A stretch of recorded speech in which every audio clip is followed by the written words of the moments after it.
The clouds burst. Next day the trumpets rang early in the camp. Soon a single runner was seen hurrying along the narrow path. At a distance he stood and hailed them, asking whether Thorin would now listen to another embassy, since new tidings had come to hand and matters were changed. "That will be Dane," said Thorin when he heard. "They will have got wind of his coming.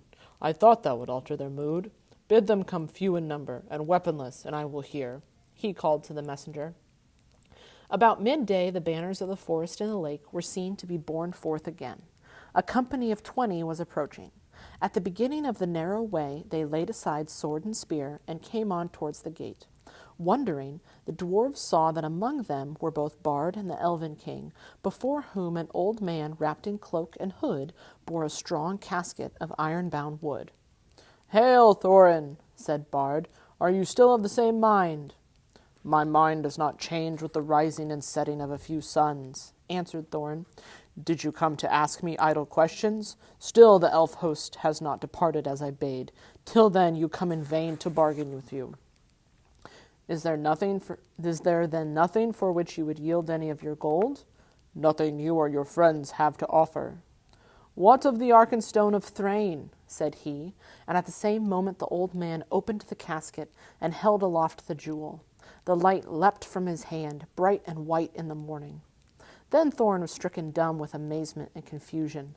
No one spoke for a long while. Thorin at length broke the silence, and his voice was thick with wrath.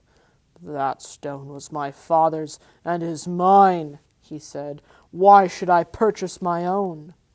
But wonder overcame him, and he added, "But how came you by the heirloom of my house, if there is need to ask such a question of thieves?" "We are not thieves," Bard answered. "Your own we will give back in return for our own." "How came you by it?" shouted Thorin in gathering rage. "I gave it to them," squeaked Bilbo, who was peering over the wall, by now in a dreadful fright. You! cried Thorin, turning upon him and grasping him with both hands. "You miserable hobbit! You undersized burglar!"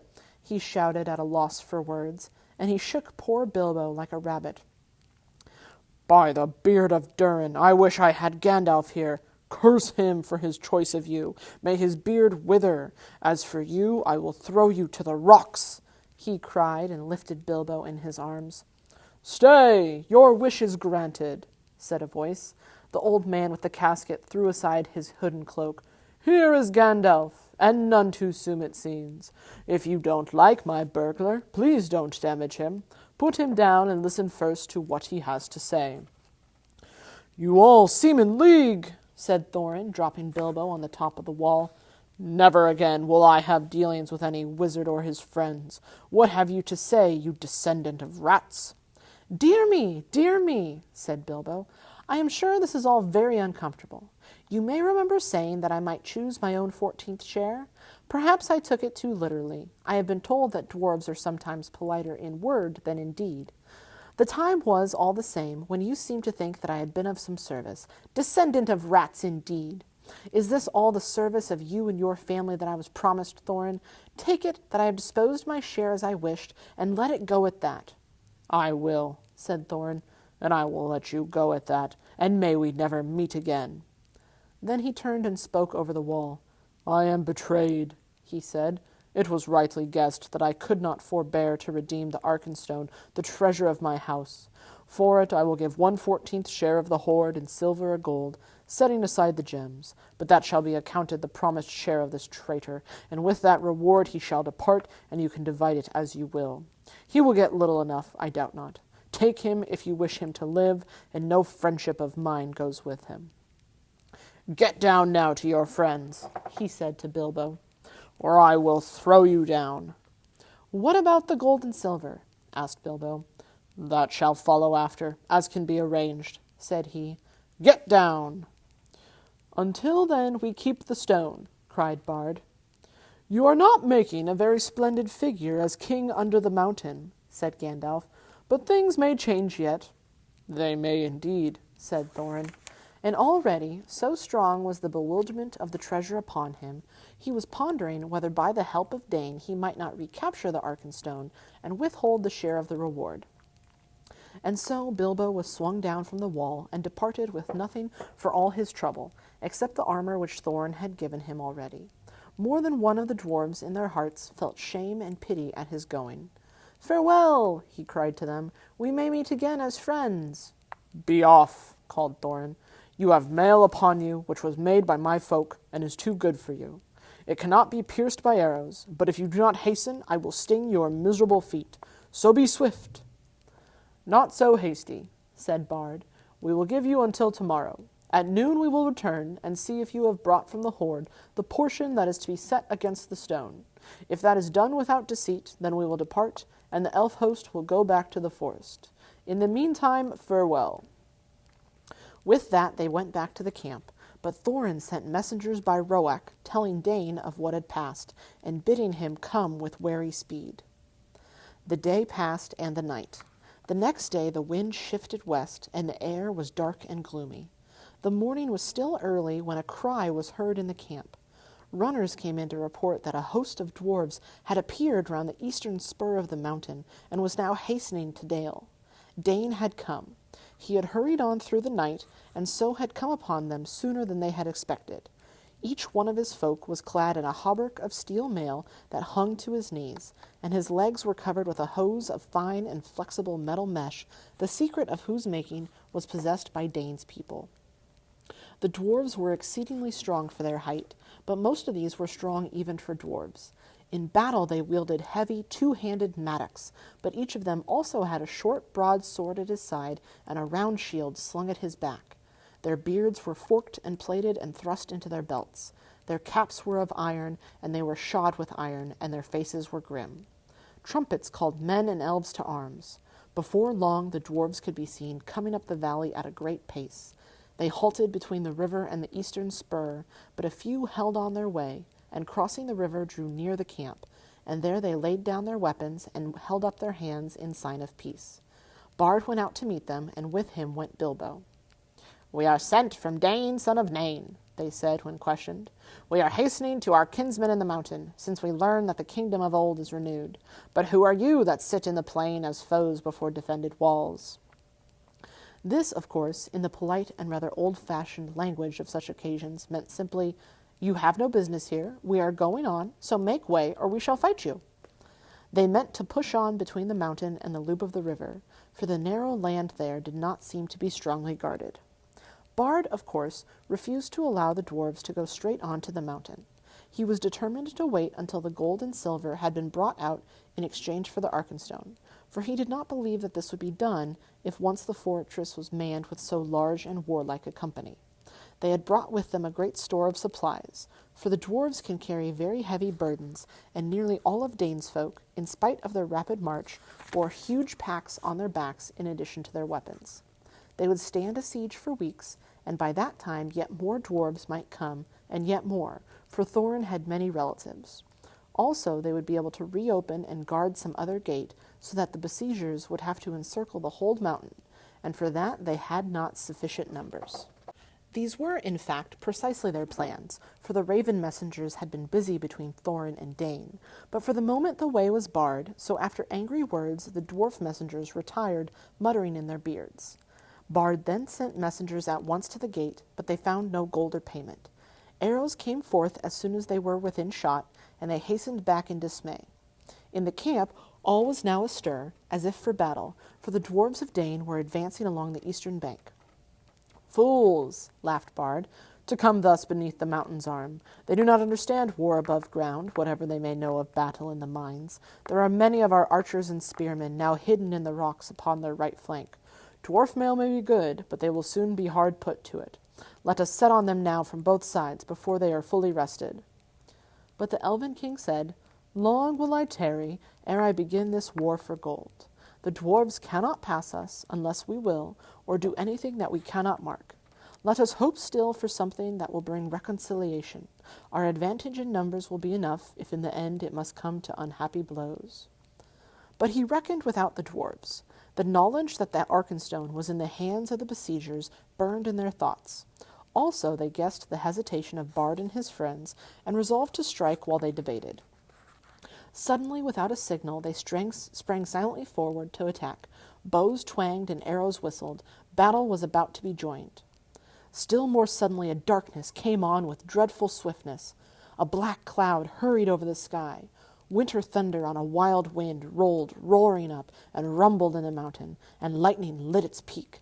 And beneath the thunder another blackness could be seen whirling forward, but it did not come from the wind. It came from the north, like a vast cloud of birds, so dense that no light could be seen between their wings. "Halt!" cried Gandalf, who appeared suddenly, and stood alone, with arms uplifted, between the advancing dwarves and the ranks awaiting him. "Halt!" he called in a voice like thunder, and his staff blazed forth with a flash like lightning. "Dread has come upon you all! Alas, it has come more swiftly than I guessed. The goblins are upon you! Bolg of the north is coming, Odain, whose father you slew in Moria. Behold, the bats are above his army like a sea of locusts. They ride upon wolves, and wargs are in their train." Amazement and confusion fell upon them all. Even as Gandalf had been speaking, the darkness grew. The dwarves halted and gazed at the sky. The elves cried out with many voices. "Come!" called Gandalf. "There is time yet for counsel. Let Dain, son of Nain, come swiftly to us." So began a battle that none had expected, and it was called the Battle of Five Armies, and it was very terrible. Upon one side were the goblins and the wild wolves, and upon the other were elves and men and dwarves. This is how it fell out. Ever since the fall of the great goblin in the Misty Mountains, the hatred of their race for the dwarves had been rekindled to fury. Messengers had passed to and fro between all their cities, colonies, and strongholds, for they resolved now to win the dominion of the north. Tidings they had gathered in secret ways, and in all the mountains there was a forging and an arming. Then they marched and gathered by hill and valley, going ever by tunnel or under dark, until around and beneath the great mountain Gundabad of the north, where was their capital, a vast host was assembled, ready to sweep down in time of storm unawares upon the south. Then they learned of the death of Smaug, and joy was in their hearts, and they hastened night after night through the mountains, and came thus at last on a sudden from the north, hard on the heels of Dain. Not even the ravens knew of their coming until they came out in the broken lands which divided the lonely mountain from the hills behind. How much Gandalf knew cannot be said, but it is plain that he had not expected this sudden assault. This is the plan that he made in council with the Elven King and with Bard, and with Dain, for the Dwarf Lord now joined them. The goblins were the foes of all, and at their coming all other quarrels were forgotten. Their only hope was to lure the goblins into the valley between the arms of the mountain, and themselves to man the great spurs that struck south and east. Yet this would be perilous if the goblins were in sufficient numbers to overrun the mountain itself, and so attack them also from behind and above. But there was no time to make any other plan, or to summon any help. Soon the thunder passed, rolling away to the southeast. But the bat cloud came, flying lower, over the shoulder of the mountain, and whirled above them, shutting out the light and filling them with dread. "To the mountain!" called Bard. "To the mountain! Let us take our places while there is yet time." On the southern spur, in its lower slopes and in the rocks at its feet, the elves were set. On the eastern spur were men and dwarves. But Bard and some of the nimblest of men and elves climbed to the height of the eastern shoulder to gain a view to the north. Soon they could see the lands before the mountain's feet, black with a hurrying multitude. Ere long the vanguard swirled round the spur's end and came rushing into Dale.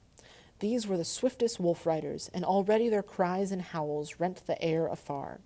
A few brave men were strung before them to make a feint of resistance, and many there fell before the rest drew back and fled to either side. As Gandalf had hoped, the goblin army had gathered behind the resisted vanguard and poured now in rage into the valley, driving wildly up between the arms of the mountain, seeking for the foe. Their banners were countless, black and red, and they came on like a tide in fury and disorder. It was a terrible battle, the most dreadful of all Bilbo's experiences, and the one which at the time he hated most, which is to say it was the one he was most proud of and most fond of recalling long afterwards, although he was quite unimportant in it. Actually, I may say he put on his ring early in the business and vanished from sight, if not from all danger. A magic ring of that sort is not a complete protection in a goblin charge, nor does it stop flying arrows and wild spears. but it does help in getting out of the way, and it prevents your head from being specially chosen for a sweeping stroke by a goblin swordsman. The elves were the first to charge. Their hatred for the goblins is cold and bitter.